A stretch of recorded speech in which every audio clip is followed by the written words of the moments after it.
paz y bien. Mi nombre es Roberto Rivera de Zaguayo. Soy viceministro regional. Tengo 30 años de profeso, gracias a mi Padre Dios. De parte mía y de todo el consejo, reciban un abrazo fraterno. Y ahorita, en unos momentitos más, comenzaremos con nuestra clase. En nombre del Padre, del Hijo y del Espíritu Santo. Amén. Espíritu Santo, concédeme la gracia de elegir en mi vida la voluntad de Dios y no la mía. Oh alto y glorioso Dios, ilumina las tinieblas de mi corazón y dame fe recta, esperanza cierta, caridad perfecta, sentido y conocimiento, Señor, para que cumpla tu santo y veraz mandamiento. Amén. Que descubramos la grandeza del amor de Dios manifestada en la Sagrada Escritura como un medio de salvación. Por amor, Dios se ha revelado y se ha entregado al hombre, comunicándole gradualmente su propio misterio mediante obras y palabras. Dios se ha revelado plenamente, enviado a su propio Hijo, en quien ha establecido su alianza para siempre. El Hijo es la palabra definitiva del Padre, de tal manera que no habrá ya otra revelación después de él. La Sagrada Tradición y la Sagrada Escritura constituyen un único depósito sagrado de la palabra de Dios, en el cual, como en un espejo, la Iglesia peregrinamente contempla a Dios, fuente de todas las riquezas. En la Sagrada Escritura, la Iglesia encuentra sin cesar su alimento y su fuerza, porque en ella no recibe una palabra de hombre, sino lo que es realmente palabra de Dios. La Biblia es el libro más bello e importante que hay en el mundo. Es la palabra de Dios escrita. Es una carta de Dios omnipotente a su criatura. Estructura de la Biblia. La Biblia tiene 73 libros divididos en Antiguo Testamento, que contiene 46 libros. Nuevo Testamento, que contiene 27 libros. Concepto de Biblia.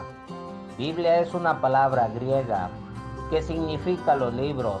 Es una colección de libros santos, pero por estar contenidos en un solo volumen y estar inspirados por Dios, la mencionamos en singular, la Biblia, para indicar que es el libro de los libros. Bueno, vamos a empezar hablando de la Biblia, el Antiguo Testamento. Aquí tenemos los libros del Pentateuco, así se llama porque son 5 libros. Entonces tenemos Génesis, Éxodo, Levítico, Números y Deuteronomio. Estos se llaman Pentateuco porque son 5 libros. Enseguida puedes leer tú ahí todos los libros históricos pasando desde Josué hasta los Macabeos. También tenemos los libros sapienciales, que son los libros llenos de sabiduría. Y podemos ver dentro de estos libros, ahí tú estás viendo Job, los Salmos hermosísimos, los Salmos, el Proverbios, el Eclesiastés lleno de sabiduría, el Cantar de los Cantares también muy hermoso, la sabiduría en sí y el Eclesiástico también. Todos estos son libros llenos de sabiduría. También tenemos en el Antiguo Testamento los libros proféticos, profetas mayores y profetas menores. Los profetas mayores son los más extensos. Aquí dentro de los profetas, ellos nos dan palabras llenas de esperanza, llenas de salvación, pero también hay palabras cargadas de denuncia por los pecados cometidos. Dentro de ellos, los profetas mayores están todas estas profecías, todas estas enseñanzas para nuestra conversión. Y pues como les dije, vean ustedes ahí, léanlos cuáles son los profetas mayores y cuáles son los profetas menores. Ahí puedes ver que cada libro está dividido en capítulos y en versículos. Los capítulos los podemos ver en números grandes y los versículos en números pequeños. Así pues, para citar algún hecho de la Biblia, podemos ver que hay números grandes y números pequeños. Entonces podemos decir Génesis capítulo 5, versículo del 2 al 15. Acuérdate que capítulo es el número grande y versículos son los números chiquitos. Entonces vamos a leer el Génesis en el capítulo 5 y luego nos vamos a ir a leer los números chiquitos desde el 2 hasta el 15. Ahora vamos a los evangelios, ¿sí? Los evangelios son los libros que nos hablan del nacimiento de Jesús, de su misión, de su vida, de sus palabras, de sus obras, de su muerte y resurrección. Esos son los evangelios.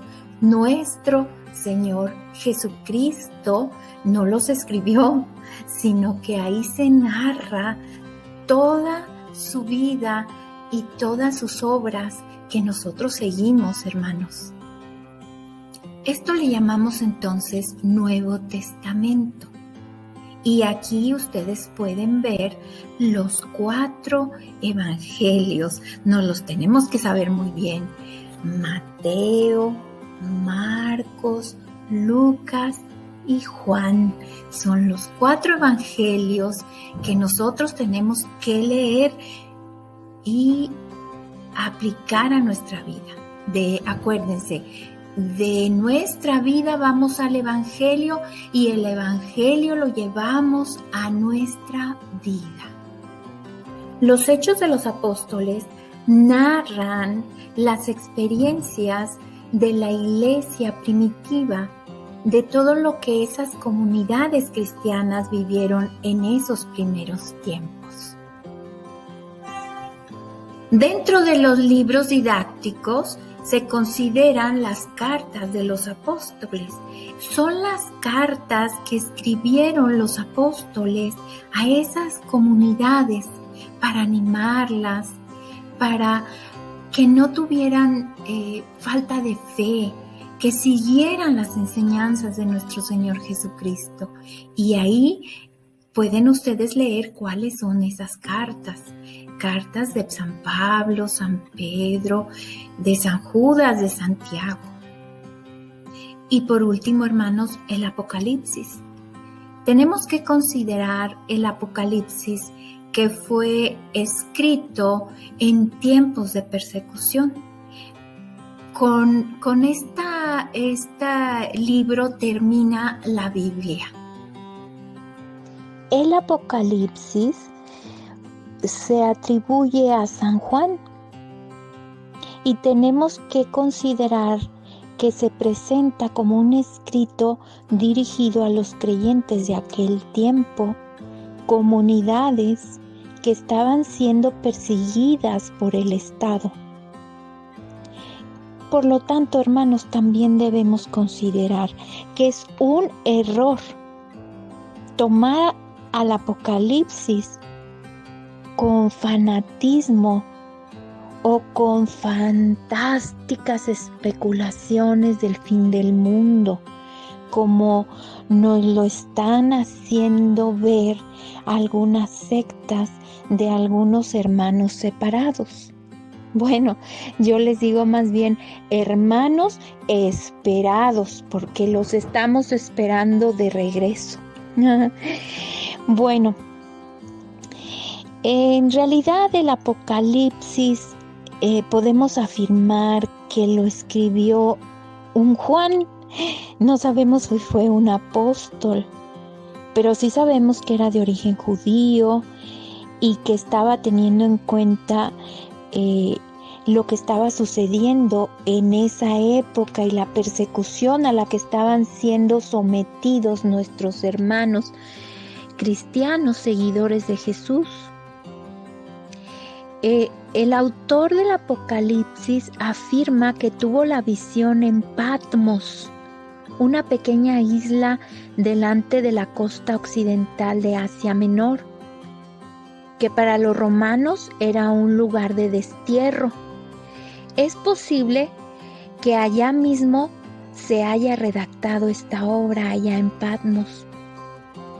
Por lo que respecta al tiempo de la redacción del Apocalipsis, se piensa que fue en la época de Domiciano, en el año 81 al 96 después de Cristo, puesto que habla de persecuciones y se esperan otras más fuertes, dice el Apocalipsis.